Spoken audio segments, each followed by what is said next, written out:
Welcome, everyone, to the first episode of the Professional and Scientific Council podcast. We are super excited to get everybody online and have you come and listen to us as we discuss things that are going around with council. We want you to meet the people of the Professional and Scientific Council. We may later bring in guests from around the university to talk about what is going on and inform you about all the cool stuff that we have to talk about. To begin, we're just going to go around the table and talk about who we are for a brief moment, and then we'll get into meeting our first guest, Andrew. So I'll start. I am Paul Easker, and I am a systems analyst too, and I have worked at the VRAC Research Center since September of 2006. You might tell uninformed people what VRAC is. You think so? We use a lot of acronyms in this university. Like maybe you just tell people what VRAC is. It actually is not an acronym now. Oh, well, that's a new one. Acronym. So we used to be, we could go on some history for a brief moment, but we used to be the VRAC, or the Virtual Reality Applications Center. But then we realized that virtual reality really isn't all that we do. We're interested in human connections across all boards of different things, sensors, biomedics, soil sampling, measuring things in real time with high-speed cameras, and really the sky's the limit. Whatever is the high-tech research stuff, that's what we touch at the VRAC Research Center. And so my efforts there, I started as an undergrad, and then I moved on to full-time employment in 2009, and that brought me into the Student Innovation Center, which I started working there at July 2021. And I came here first to set up the VR lab upstairs, and then they were like, wow, Paul, you can do some interesting stuff. Could you help us get the digital media studio running? And so I was setting up the Macs in here and setting up the servers in here and really working beside everybody. And then I got to do weird things like, could you maybe make this embroidery machine talk to this computer? And like, okay. We have an embroidery machine on this campus? We have an embroidery machine. That you don't know. We can sew fabrics together, like make clothing. Like we can cut wood. We can do, really, this building, the Student Innovation Center, is the building that all of your dreams can come into fruition, because whatever you can dream up, we can scan it, 3D print it, build it into a video game, talk to artificial intelligence, build your apps, you name it. It is my favorite building on campus, and so I guess I got to give a good shout out to the Student Innovation Center, because it's the best place to be, and you want to come and check it out yourselves. By the way, this podcast room that we're filming in right now, this is available at a zero cost to anybody that wants to do a podcast across the university. And so we're super grateful to have that opportunity to use for council and get the word out. I also work for Ames Lab a little bit, helping out with a couple faculty members there. And then I've joined council I've been on council since June of 2021.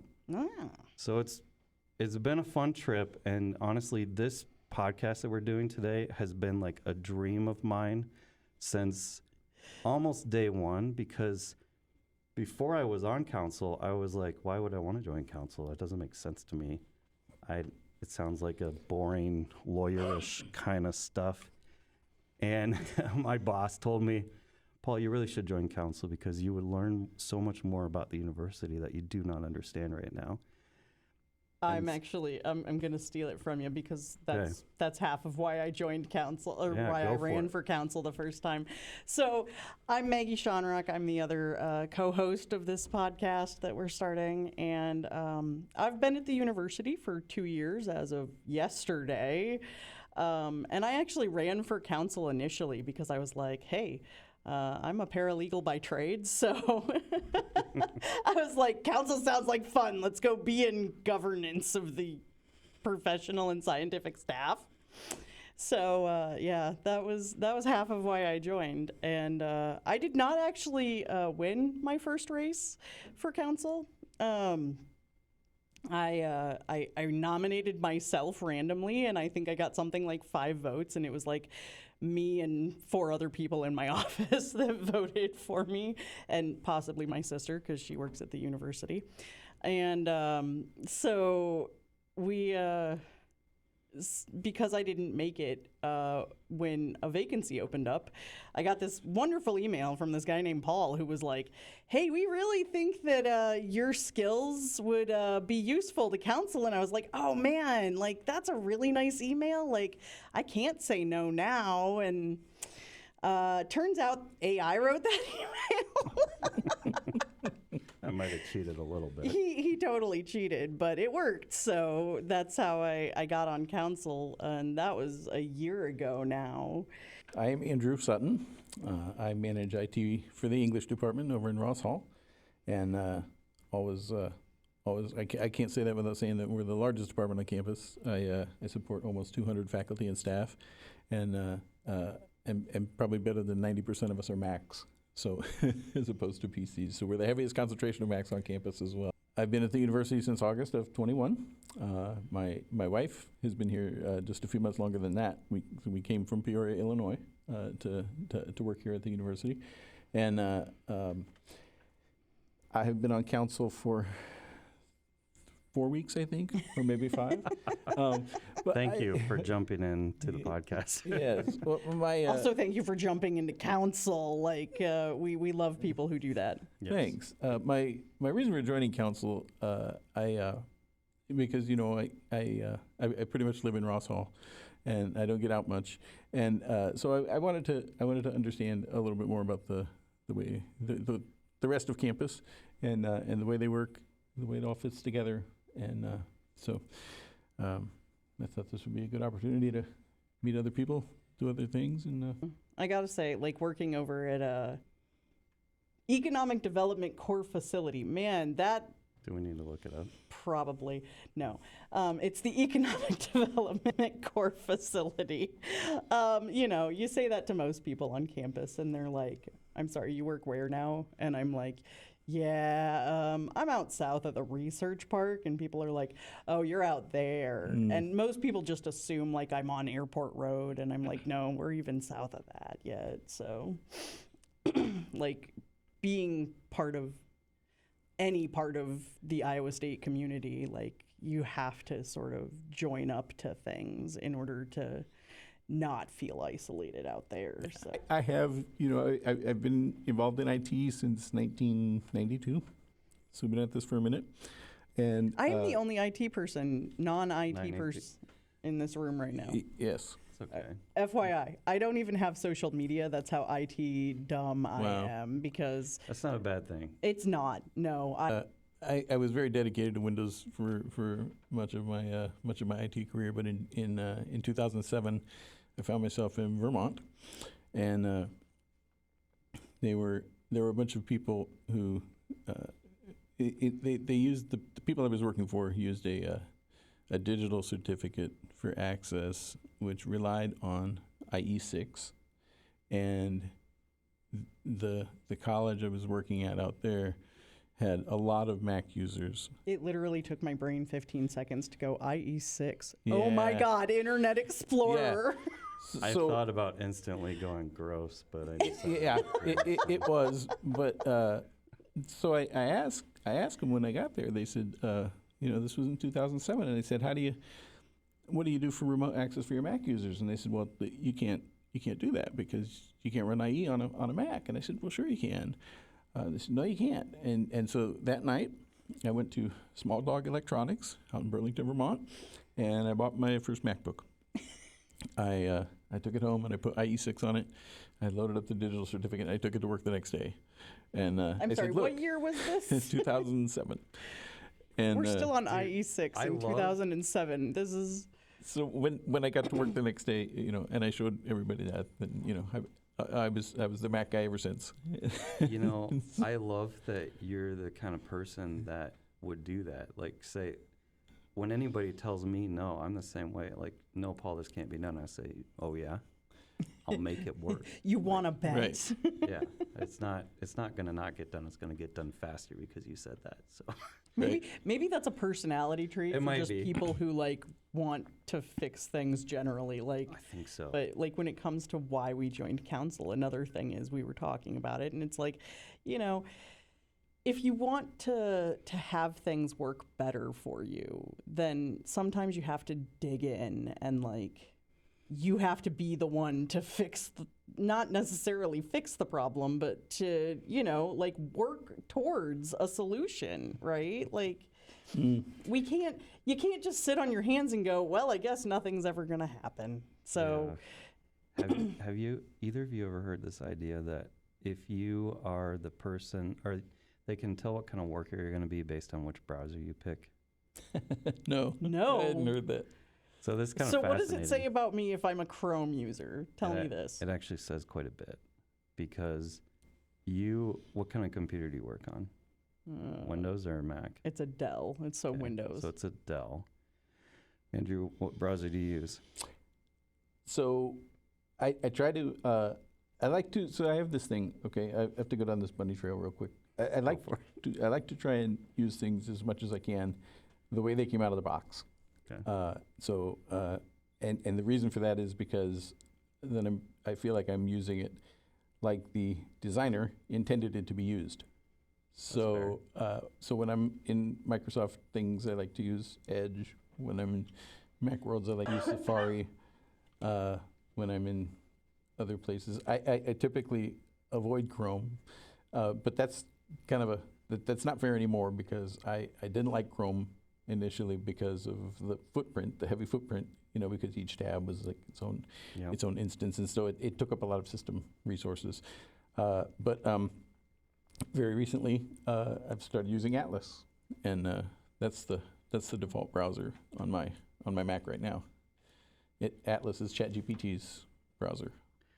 Oh. ChatGPT has a browser? They do. Okay, They do I've indeed. heard of this. This is apparently ChatGPT took Chromium and they kind of reskinned it and called it Atlas. They have integrated their AI system into it. Yes. Right? And, you know, but all the browsers today, whether it's Edge or Firefox or Chrome or Atlas or any of them, they all have Chromium engines. Yeah. So, you know, they're all very much the same these days, I think. Firefox is still its own thing. But, yeah, you're correct on all the other ones. They're all Chromium under the hood. Yeah. Well, it's Chromium is actually a sub of the other ones that they're all subs of. I can't remember what the base of that is. Go back to what, anyway, so, what does it say about me that I'm a Chrome user? This is what it says. If, like, Andrew already redeemed himself when he said that he will just go fix stuff when he's told it's not possible to do this thing. But most people, I think, maybe I'm wrong, but if you go and you get the computer and you load it up and you accept the defaults, you're not going to be the high-performing user. You're going to be the person that just does the bare minimum, what needs to be done. You accept things as they are, and you do not move on and do other great things. If, on the other hand, you refuse to accept the defaults and you ask for a custom browser and you ask for custom stuff, you're the kind of person that says, I'm going to do it the best way. I'm going to learn to figure out how to do it the best way. So you're going to be a higher performing worker than the person that accepts the defaults. There you go. You're a higher performing worker than I am, because I'm pretty sure I accepted. He's on a browser level that we're not on. So. If it says anything, I originally had Edge as my like when I first got my computer from the university, it was here's Edge, and I was like, no, we won't be doing that. It's not bad in a Windows world. I mean, but so I downloaded Chrome, because Chrome works better than Edge does, I feel, but... Yeah, I appreciate, as an IT person, I need to be several different people, if you will. So I have role accounts for different things that I do, different functions of the university, and so Chrome works really well. But so does Firefox in that regard, where you can have a profile that is an entire different entity on the browser. And so all right, tech nerds, useful. tell me this then. Like, you know, DuckDuckGo has been advertising a lot lately. Is it worth the security? Are they really offering anything better? No, it's a lie. So a long time ago, I made a conscious decision that anything I do electronically, I'm going to make no assumption of privacy. That's sort of how I live my life. So, you know, if you want to hack into my bank account, you'll see I got a few $1,000 in the bank and I pay my mortgage on time. You know, I have $12 and you can steal my gum. Like, right. What do you? But, if you and I are planning a jewel heist, I'm not going to be emailing you about it. Yeah. I'm going to be, so I don't do anything online that would embarrass me. And so, DuckDuckGo is kind of, I think oversold. It targets a demographic or a mindset that a lot of people share about, privacy. Well, I don't even know if it's the privacy part anymore as much as it is like, I just don't want my ads to know that I'm looking for, I don't know, a pot for my stove before I know I'm looking for a pot for my stove, right? Yeah. Like, I think that's where people are getting to now is they're like, I want to look for something when I'm ready to admit that I need to look for something. Like, Okay, why are we doing this? why are we doing this, Paul? All right, so the reason that we're doing this is multifold. One of the reasons, way on from the beginning of when I joined council, we were talking about the kind of disconnectedness of employees across Iowa State University. We have our offices and our spaces, and we have really good tools like Teams to reach out to people. And I tell you, I use Teams nonstop, day to day, every day, because I need to talk to people on the other side of the aisle. But if you're a person that doesn't know who you need to talk to, how do you even figure that out? And so we thought about, how do we have a database, and what would it even look like to create such a thing?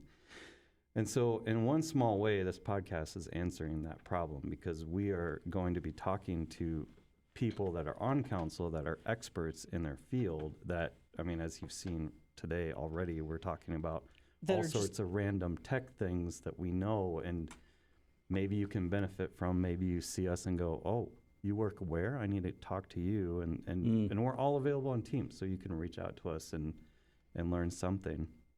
Or maybe we can learn from you. To me, that's the biggest thing about a podcast is we can all learn from each other. I want to be a lifelong learner. And the other purpose of this podcast is for you to get into understanding what we do, what's going on with council. I think maybe I did say some of that stuff. You did, but I feel like we need to maybe talk about what is going on council right now. Like, we are already working on next year's election in the governance committee.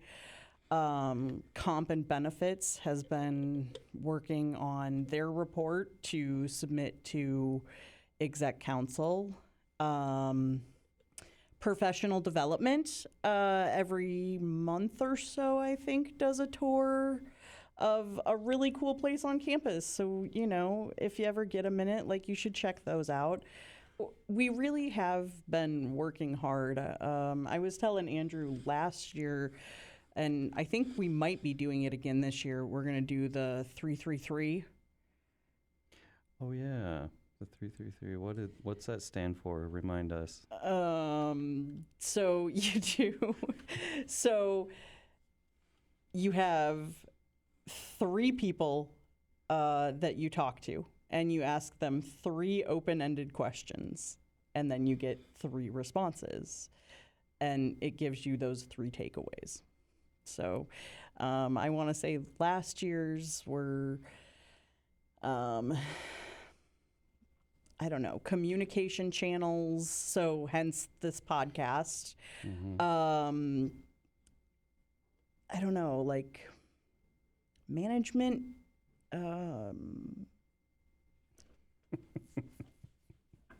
something, I don't know. Clearly we need to do a better job. I don't even know. That's why I turned it to you. You don't even remember doing the thing? No. I remember doing it, and I remember sitting down and talking about a few things. But one of the things that was discussed, it was like we've been talking about that for too long. It's not a thing. I mean, it was one of them parking? Because I feel like that came up at literally every table. That is what it was, and it was like, you need to understand that parking is their own entity. They need the money that they get from parking passes to fix the parking lots and stuff like that, and pay the staff, and also keep the students away from our parking.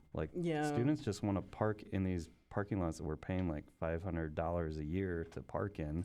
The thing that I don't understand is couldn't the university, and I don't know anything about it, I guess I've never really looked into it, and I've never gotten deep into the parking discussion because I don't work on campus, so I don't care personally, but like, couldn't they just build a giant monstrosity parking ramp? Oh, no, they can't. That's another thing. So the thing that got brought up in that 333 thing was putting gates in front of the lots. Yeah. So that you would stop people and we'd have to wave a badge to get in the gates.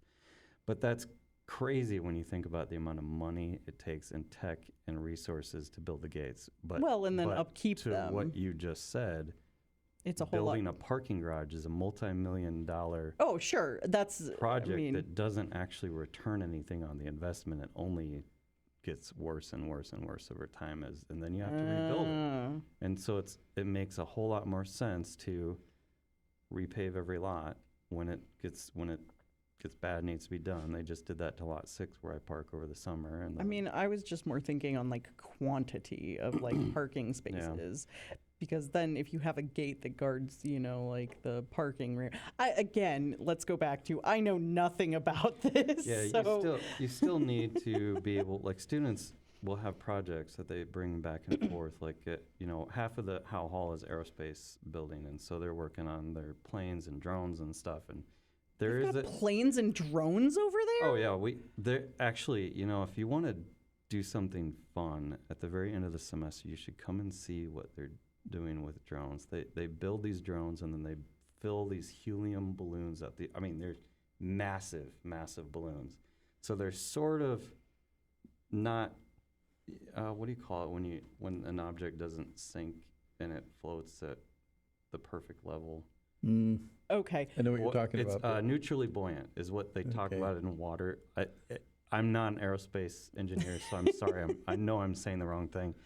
But the balloons help, and so then they have to go through these obstacle courses, and all these teams are showing up, and they're like battling it out, and they have like an announcer there. It's like so cool to sit and watch that. I have Wow. to tell you, when I get to see the inventions that come in on campus, like the tech is so far over my head. Like, I have to have people in my office. I have to be like, okay, break it down for me, like. Well, it's a place for constant learning, right? I mean, it really is. One of my offices is on the 5th floor at Ross Hall, which is the poli-sci space. And I'm a little bit of a news junkie, and I like current events and things like that. And so whenever something happens anywhere in the world, I can just find the political scientist who specializes in that area and say, hey, what's really going on over there? Yeah, you know what? And That's an answer to a question about how connected you are across campus. so on the 5th floor in Ross Hall, I'm very well connected. But across But only campus, in that zone. yeah, pretty much. Yeah. One of the things that I enjoy is ITS as an IT Pros channel, and I found over the years that there's almost no problem I encounter that's unique.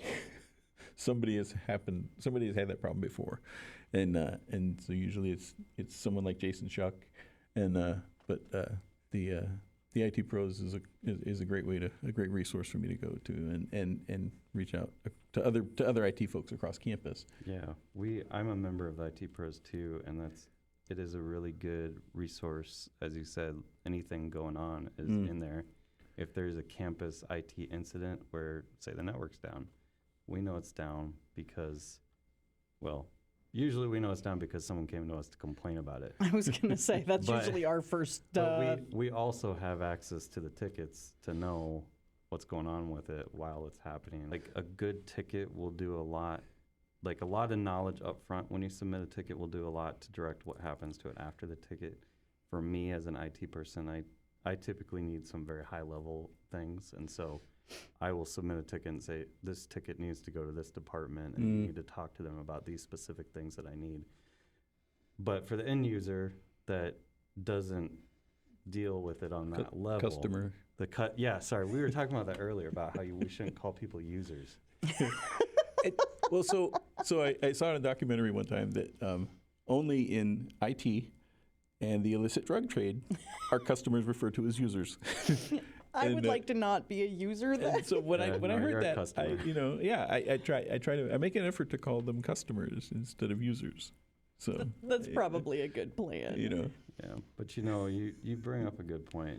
You sort of feel when it's tickets like it's a black hole, and you don't know how or when you're going to get a response on the other side. Well, and the university has started using the sort of ticket system for a lot of things, Right. right? Service Like now. if you Everything's email service HR, for example, Mm-hmm. you're kind of thrown into that same ticket system. Or And I'm gonna speak up and defend that because supporting the largest department on campus, I live and die by my trouble tickets, and if I don't have a ticket for it, I'm gonna forget about it.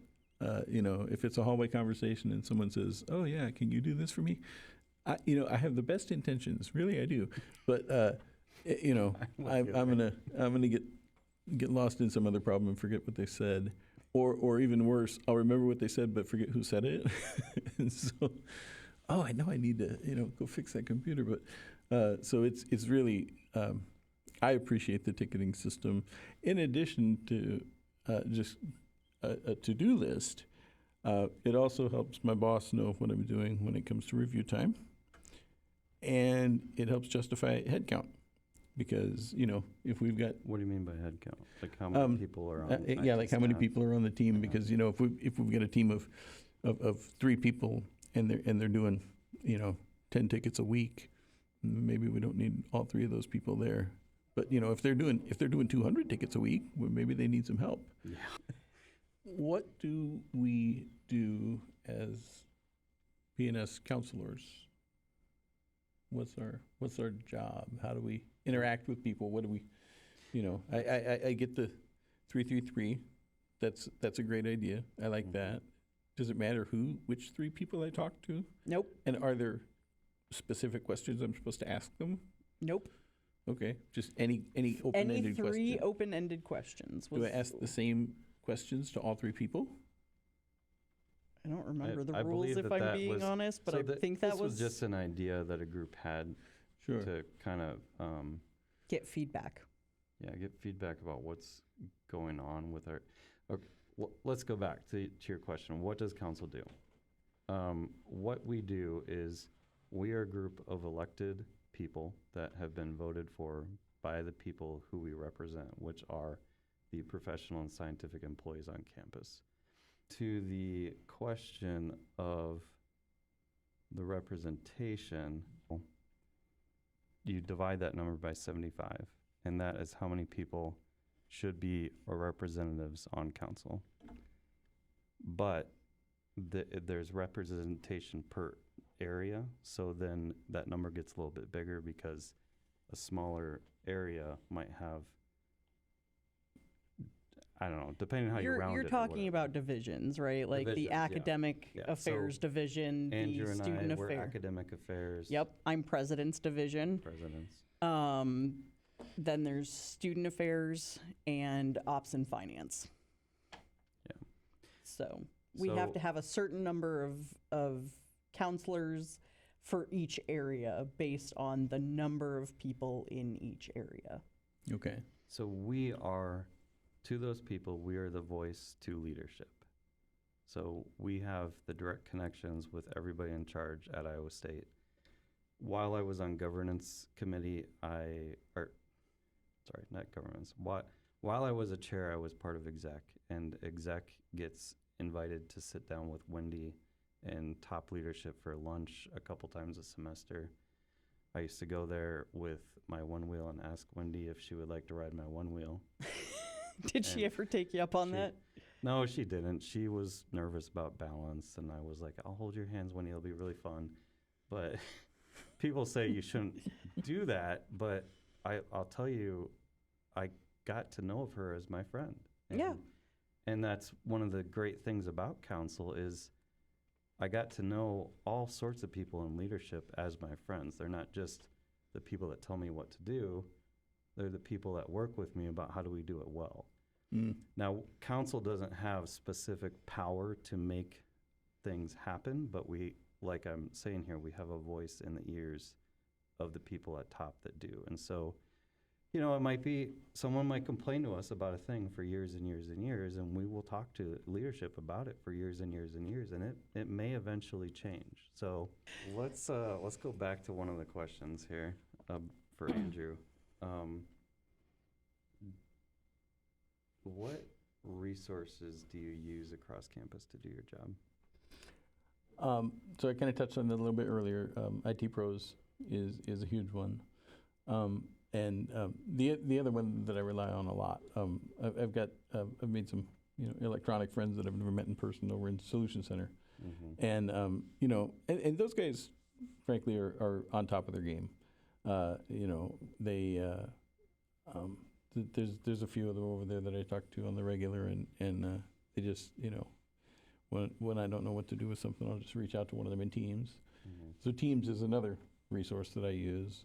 Teams is big, but you don't use Teams, do you? And I mean, here's the thing. I have to now because I no longer have a desk phone. Right. That just happened recently out where I'm at. And wait, does that mean you just use it for calling? I literally don't ever hear my phone ring.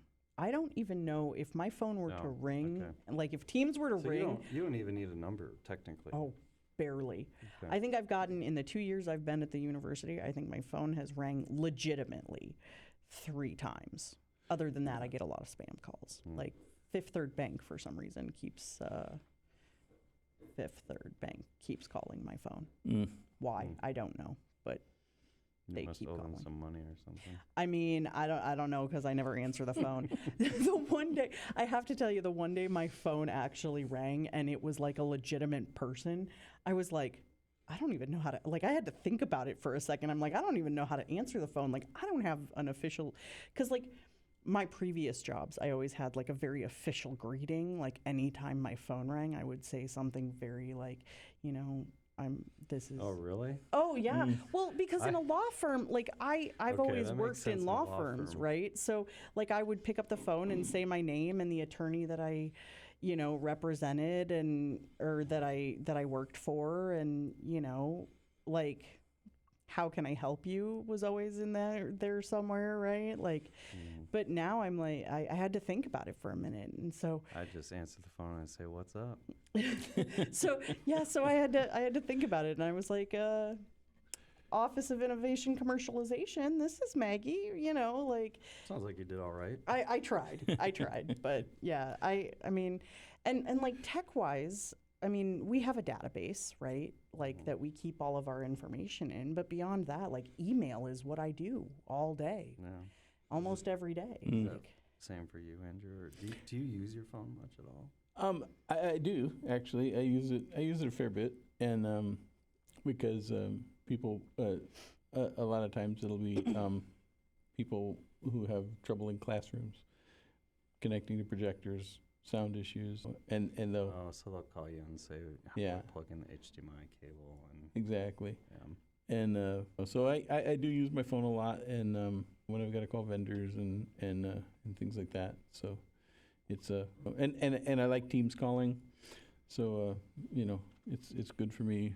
LAS was one of the first groups to go and get rid of the desk phones, and I do have a handset that I can use on my desk, but after a couple of weeks I took that off. It's in a back room in a box, and I just use Teams and Bluetooth headset paired up to my Mac. And does that ever make your head hurt? So no, because the headset that I use with my phone comes from Jabra, and Jabra, has their history with GN Netcom, who makes headsets for many call centers around the country, and so they've done their research, and they make headsets that are made to be worn for 8 hours a day, and that's why they cost over $200. But wow. But it's on the ear, it's not over the ear, so I'm not bothered by hearing aids. Like with these headphones, I cannot wear these with my hearing aids, so I have to take the hearing aids out. Oh. And that did not even I did not register. know that even happened. Oh yeah, because if I'm wearing my hearing aids with these headphones, Oh, it's I bet just the like, feedback would be atrocious. it's Oh, yeah, okay. yeah. it's not doable. Yeah. But So, with the but are you okay, like, with them out? You're able to amp it up enough headphones, yeah, because you're cutting out all the extra noise, Right. right? Okay. Yeah. so Good, man, we should have even, I just feel like I think Screwed you up on that overthought that one. Don't worry. I think he's okay. Like, oh yeah, the yeah. number. Well, I mean, obviously, I didn't even know that you had hearing aids until you just said that. So. Yeah, but yeah, I use my phone a lot, and having the right headset is it's a big deal. But these Audio Technicas that we're wearing are almost $200 each, so I didn't know that. Yeah, these It's a lot of money in this like room, these for that sure. we Yeah. have on right now. the brand name is Audio Technica, and they're about $180. You know that off like the top of your head? I do. He's in IT. Yeah. Okay, you know what, guys? Let's go back to I am not in IT. Okay, like Well, and also it says Audio Technica. Right? I'm getting schooled right now. Getting schooled right now by these tech nerds. Tech nerds. Oh, it's funny. I have to tell you, like I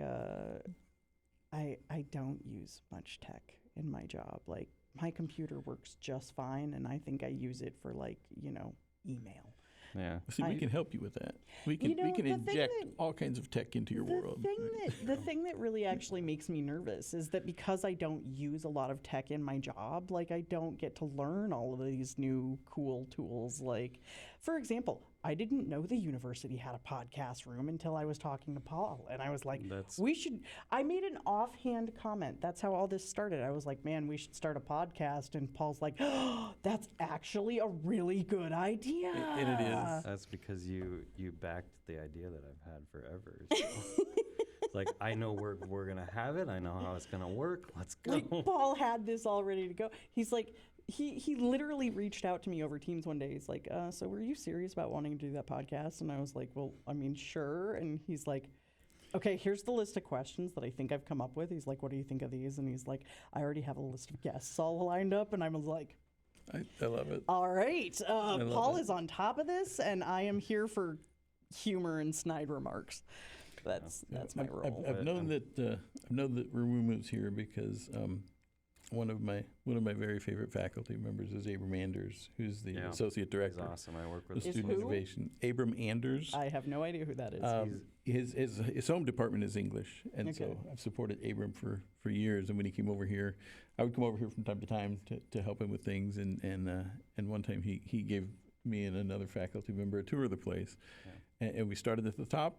And we walked in circles down 4 floors. Which is really, I mean, that's And, what you have to do because yeah. there's so much stuff in Yeah. this building that you can do. And so, And I work closely with Abram as we're developing and figuring out how we're going to work with AI lab upstairs. So, yeah, love the guy. Super Yeah. cool. super great. So, Yeah, I really kind of wish I got to work with more tech, but this is actually an okay compromise. I'm not gonna lie. I think you got your wish, right? I mean, half of why I joined council was because, again, one, I don't really get to use tech in my job. Two, I work in an off-campus facility where I am like basically, off in the middle of nowhere. Even within my building, I was telling Andrew this earlier, like, we have different units within our building, and I barely interact with them, much less like interact with people on campus. I think that is really going to be the power of this podcast, is going to be able to interact with people all across campus and give people like you who have been isolated in your zone the ability to see somebody else and, oh, that's cool, what they're doing, what they know. Yeah. I think we're going to go viral. I enjoy the the conversations that we had before we started the podcast. So that was too a large part of the catalyst for me joining council, is so I can learn about other parts of the university. And there are so many departments many things going on. And there are other podcasts that can, we have in the Economic Development Core facility, there's constantly an ad running for shout out Innovators podcast, right? Like, so they do like an Iowa State Innovators podcast and go through things that are going on campus. And, you know, what tips would you have for someone who's new on campus? I would say At the P&S staff level, let's keep in mind our audience here. yes. But actually, at all levels, I think. I mean, sure, but come on. Start with PNS. And I would say, you know, if the are the council meetings streamed live? No, they're recorded and posted after the fact. No, they're live. Well, anybody can join live. Yeah, all of the council meetings, before the meeting starts, they mention the fact that there's a news reporter and there's a live audience. I don't know how many people tune in that are not council members, but it is an open meeting and it is free for anybody to join. So you can find the link, I believe, on the website and jump right in. So I wish that there were a campus-wide or an enterprise level orientation that new employees went to, where they're made aware of resources like PNS Council. I'd never heard of PNS Council Fun fact, for a year after I, you know. We now have new employee. What is that thing that we should get? are you sure we have it? I don't think we do. No, what is that thing that not Rachel? Who was it that was talking about the new event that they have that had like 40 people? Well, but that event is welcome. You're a new employee. Come and talk to council and get to know something about the university you don't know. I don't think it's what Andrew was talking about, where like it could be useful to have what you're saying, like a resource of you need this help, go here, you need this thing, go here. And it is all somewhere online. Right. But finding it where it is not exactly easy if you don't really even know what you're looking for. Right. So yeah, that's a good point. I mean, I sat through so many electronic trainings when I first started. I Yeah. mean, it took me 3 days to get through all of them, I think, when I first started. Like, Yeah. I started as a student, so it was way different. Well, For me, sure. it was, here's a pile of computers, take them apart and build your favorite version of them. And I was like, okay. Okay, so 2 years So ago did. when I installed started, Red Hat on it. And I mean, 2 years ago when I started, like, you know, all of the trainings now are like HR training and all of that. They're all online, right? I spent my first 3 days sitting in front of my computer just watching and clicking and watching and clicking. And I mean, don't get me wrong, that's a fine way to get information.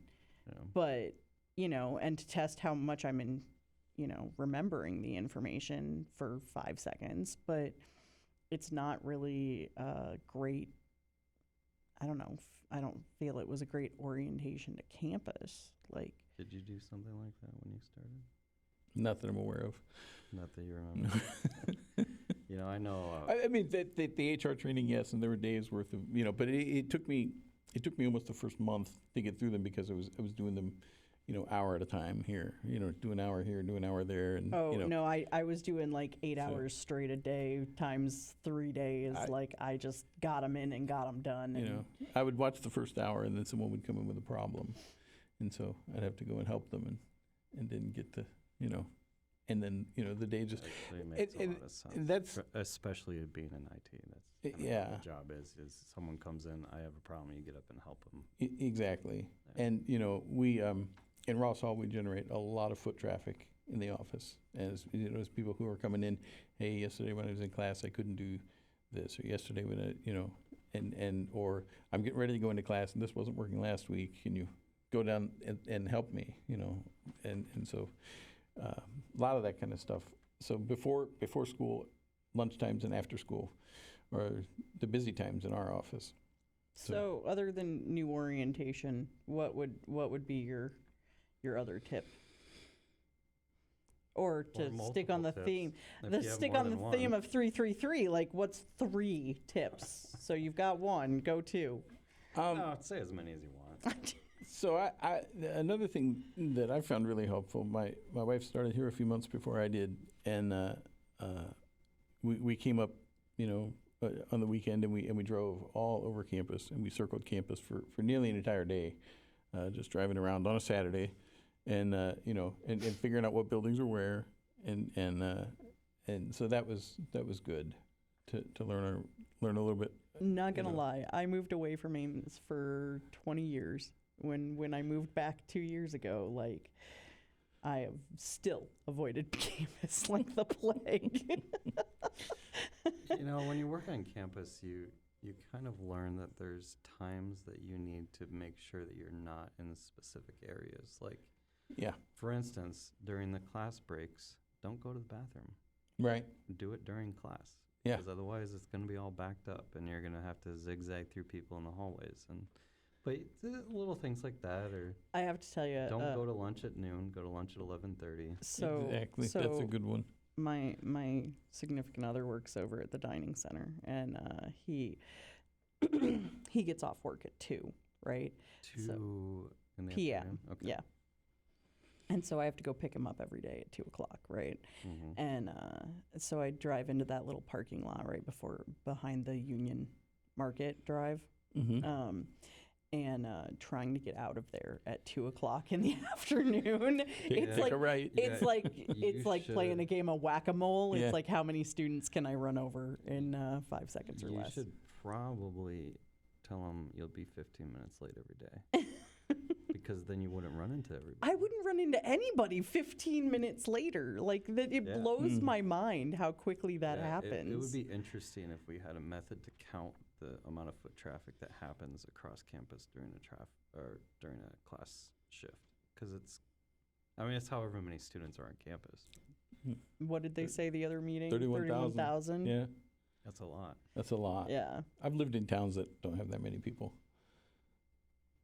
Yeah, same. I grew up in Lisbon, Iowa, and I can't remember the number of that, but Mount Vernon was the town that I went to high school, and I went it was from like 5,000 or something like that. I went from college town to college town to college town. So I grew up here. I moved to Waterloo.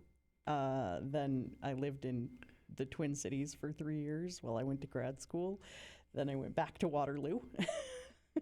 And then I came back here. So I've never lived in a city of less than 50,000 people. Speaking of moving around, what motivated you to come here from Illinois? So we've got a little bit of a nomadic spirit. I was, and part of that comes from Dad being in the Air Force when I was growing up. I was actually born in Sacramento at Mather Air Force Base back when it was a thing. And when I was 9 months old, Dad got stationed at Elmendorf up in Alaska. So most of my earliest memories are from Alaska. Amazing. And his last duty station was up at NORAD, up in the mountain, at Cheyenne Mountain in Colorado Springs. And so he retired from the Air Force in 1975, and then we wound up living in a town called Pekin, Illinois. I swear to you, I know where that is. It's a little bit larger than this room. So, but anyway, I went to third and fourth grade with this little girl, Lori. Right, she was like my first crush. Aww. And this was in 1977. The company moved Dad to St. Louis, and life happens. But in 2015, in August of 2015, she found me on Facebook after 40 years. And we hit it off rather famously. So I moved back to Central Illinois to be near her. We dated for about 4 years, and here in a couple of weeks we'll celebrate our 6th wedding anniversary. Oh, that's so adorable. That's super cool. So, but anyway, I had lived in Iowa before, and when I worked for Iowa Telecom, and so, but after I reconnected with Lori. Her daughter, her oldest, is a zookeeper at Blank Park Zoo, and Peoria's a bit of a depressed economy, to put it mildly, and so we thought, well, Sarah's over here, and it's I knew Iowa well, had a lot of friends up here, and so we thought, and then she was able to get connected with Iowa State, and yeah. So that's how I came to. That's the really short story. Okay, well, that's cool. Good to have you here. Yeah, thanks. It's fun. It's fun to be here. You know, It really is. I've lived on the East Coast and the West Coast, and I've actually lived in. This is one of the unique things about me. I've actually lived in Alaska and Hawaii, and Oh my gosh. Nice. so They're like polar opposite. To my they are. vacation. They are, and I wouldn't go back to Hawaii if I want a free vacation. I didn't like Why? Hawaii. Well, for the first thing, there's enormous and huge tropical bugs, which I don't care no, for at all. thank Yeah. you. Cockroaches No. and But whatnot. also, I felt very closed in. I felt like, I mean, I know that if I want to here, and I may never do it, but I know if I want to, I can get my car and I can drive for 4 days. And you can't do that in Hawaii. That is a sweet thing about America. So I just felt really closed in. And interestingly, it's the first time that, I, as a white guy, had experienced firsthand discrimination. In Iowa? In Hawaii. Oh, And, was and like, so, You know, That doesn't make sense. they really. So when I went to visit my friend in England. Yeah. And when I went to England, we visited Scotland, and they always say they're the one thing that the Scottish are really adamant about is the fact that they are Scottish. Okay. Yes. And like my understanding from people I've known that have lived in Hawaii is that people who are Hawaiian are very adamant about being Hawaiian. yeah, they're interesting. they're native Hawaiians, and white people came and took over their islands, and Well, and John Oliver actually does a really interesting So- piece if you ever want to know more about it. Like John Oliver, you should Google it. His piece on Hawaii was like really eye-opening about the tourist economy came in and just like took over their entire island for Yeah. I could see for why that no would make reason them other angry. than to like build a tourist economy. So yeah, I think that's one of the fun things about being in Ames, Iowa, is we're like in the middle of cornfields, but we are working at a university that has just such diverse backgrounds of students from all over the world, and I get to interact with many of them because they're in grad Yeah. school, and oh yeah. yeah. it's so fun to hear from somebody that has a completely different perspective than you about Oh, how the you do depth of things. knowledge in this place is. Yeah. I gotta tell I you, mean, never. You could meet a new kind of person every day. yeah, Talking to the student workers, I've got eight or 10 of them or so, but I always like not only because of the generational differences, but I ask them, because my mom was from northern Canada, way up north in Newfoundland, and it's interesting how my Canadian relatives think of Americans, especially right now, and so I like asking my student workers, well, how do you see this from your perspective, and not only the generational thing, but the international thing as well. It's fascinating to me, and I learn so much from all the from everybody I interact with, and they it's teach really me tech things that I don't know, and I'm like, wow. well, I the didn't kids realize today, we could do that thing. yeah, Like learning how to code while AI writes your code for me, I learned that from the students. mm-hmm. I was like, how are you doing that? Because I was watching it get rewritten on the screen in front of them. Like, show me what buttons you press. We have one student worker in our office, and mostly he just makes me feel old. Like, yeah. Yeah, I mean, they like to tease you, which is fine.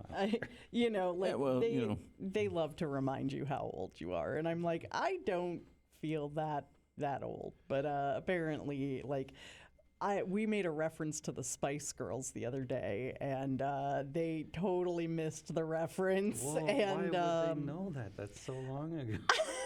See, but It was on it's tape, almost wasn't it? it's almost okay, CD. Come on, fine. man. We're not talking 80s. We're talking. I mean, they were late 90s, early aughts. Like, come on.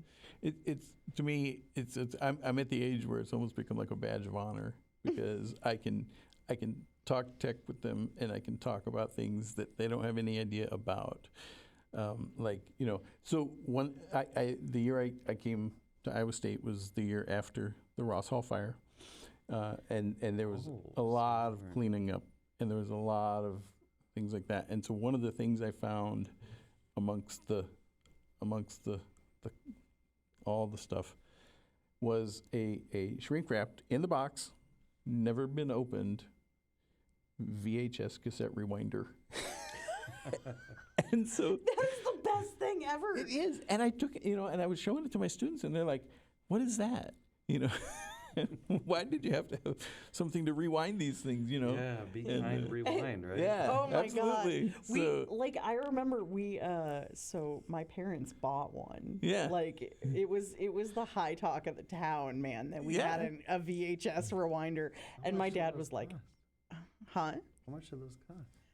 I mean, in the original olden days, like when they came out. I'm just thinking, we never had a rewinder. We had the player, and Yeah. we would just press the button and let it sit for a second until it Oh no! hopefully didn't snap the whole stuff purpose off of the reel. rewinder was that you didn't have to burn out the motors on your VHS recorder, so you could take the tape and just stuff it in there, and it did it super fast. Really, like, really it was fast. super. Like you Really would stick it fast. in there and it would pop right back open, and yeah.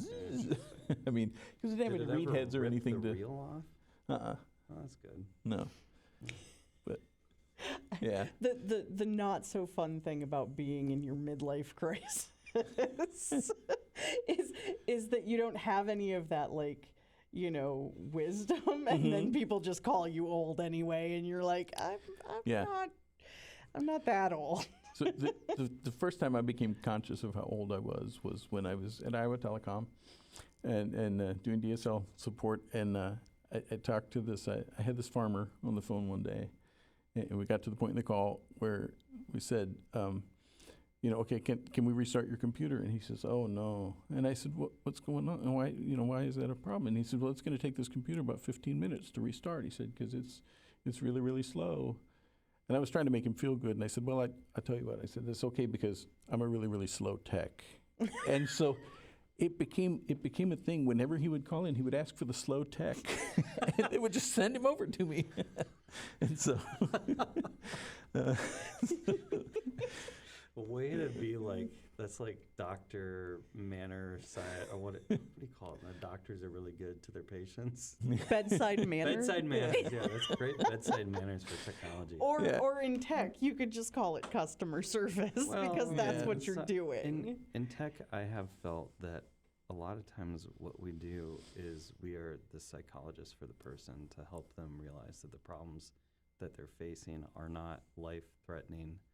They're not going to ruin their entire world. We can probably get back the files that they thought they lost. And, I've had students come to me with flash drives. Paul, please, please, please, can you get this data?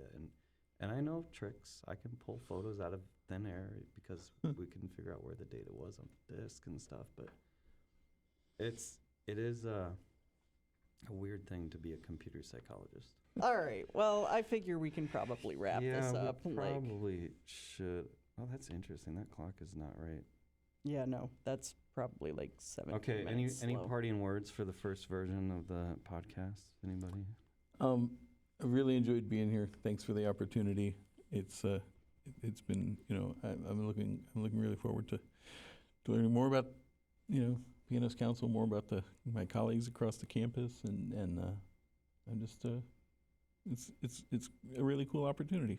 So Yeah. thanks Thank for having you me. for choosing to be brave and go first. Yeah, and that's probably the hardest part is the going first. I think that as people start to watch these, they're going to be like, okay, I'll be involved in that. That seems like a low pressure kind of thing that it'll be fun, and we'll all learn something. I think we need to learn what our point is again, because I feel like we got off the rails about 15 we did, times. but I think we still stayed on point, which is to make the university a smaller place for those of us that work there.